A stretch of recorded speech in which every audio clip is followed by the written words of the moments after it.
রংপুর বেগম রোকেয়া বিশ্ববিদ্যালয়ে নতুন উপাচার্য হিসেবে যোগ দিয়েছেন ডক্টর শওকত আলী। এর আগে প্রতিষ্ঠার পর থেকে রাজনৈতিক সংশ্লিষ্টতার দায়ে বিগত 5 উপাচার্যের মধ্যে 4 জনই পূর্ণ মেয়াদে দায়িত্ব পালন করতে পারেননি এই প্রতিষ্ঠানে। এবার শিক্ষার্থীরা দাবি জানিয়েছেন সেশন জট মুক্ত ক্যাম্পাসের। আর নবনিযুক্ত উপাচার্য বলছেন সময় ও সহযোগিতা পেলে ক্যাম্পাসকে বহুদূর এগিয়ে নিতে চান। শাহ বাইজিদ আহমেদের প্রতিবেদন, ছবি তুলেছেন শাহিন আলম। আন্দোলনের ক্যাম্পাস হিসেবে পরিচিতি পায় বেগম রোকেয়া বিশ্ববিদ্যালয়।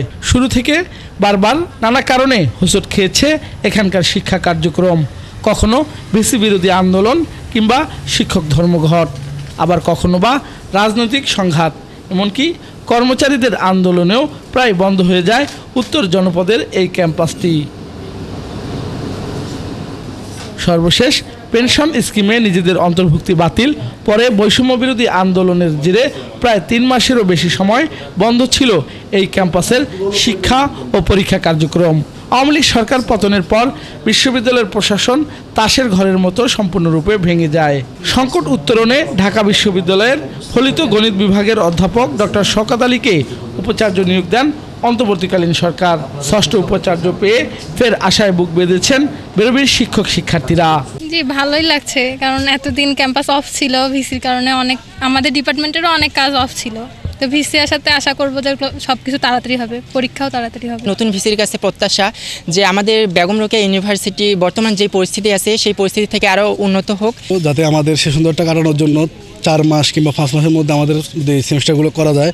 শিক্ষা মন্ত্রণালয় যেন আমাদের শিক্ষাক্ষেত্রে পর্যাপ্ত গবেষণার জন্য বাজেট এবং ওই পরিমাণ পরিকল্পনা প্রণয়ন করেন, আমরা এটা প্রত্যাশা করি। সেশন জট মুক্ত ক্যাম্পাসে রাজনীতি বন্ধ চান অধিকাংশ ছাত্রছাত্রী। এতে করে শিক্ষার পরিবেশ ফিরিয়ে আসবে বলে মনে করেন তারা। ক্যাম্পাসে ছাত্র রাজনীতি আশা করতেছি না, আমরা এটাই চাই। আর আমরা জোরে ভিসির কাছে আমাদের জোর দাবি থাকবে তিনি যাতে এই দাবিটা বাস্তবায়ন করেন। টিচার রাজনীতি ছিল ভার্সিটিতে, আমি চাই যে এই টিচার রাজনীতিটাও যেন সংস্করণ করা হয়। মেয়েদের হলটাতে একটু সিকিউরিটি আর একটু বাড়াই দিতে হবে, যেন বাইরে থেকে ওখানে গিয়ে কোনো সমস্যা করতে না পারে। 16 জুলাই এই ক্যাম্পাসের শিক্ষার্থী আবু সাইদের বুক চেতিয়ে মৃত্যুর পর ঘুরে যায় কোটা সংস্কার আন্দোলনের মোড়। যেখান থেকে নতুন বাংলাদেশের সূচনা, সেই বিশ্ববিদ্যালয়ের অভিভাবক উচ্ছ্বাস নিয়ে শুরু করতে চান। নিজের এই প্রতিষ্ঠানকে অনেক দূরে নিয়ে যেতে চান।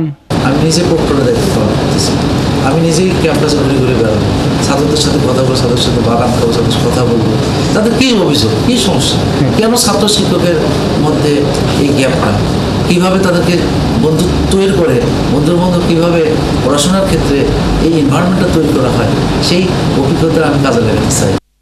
প্রতি বছর প্রথম বর্ষে প্রায় 1,500 শিক্ষার্থী যুক্ত হলেও সঠিক সময়ে শেষ হচ্ছে না তাদের শিক্ষা জীবন। আর গবেষণার যথেষ্ট সুযোগ না থাকায় পড়াশোনা শেষে এখানকার শিক্ষার্থীরা চাকরি বাজারে একদিকে যেমন পিছিয়ে পড়ছে, অন্যদিকে তাদের ভেতরে বাসা বাঁধছে বেকারত্বের ঝুঁকি। শাহ বাইজিদ আহমেদ, 71, রংপুর।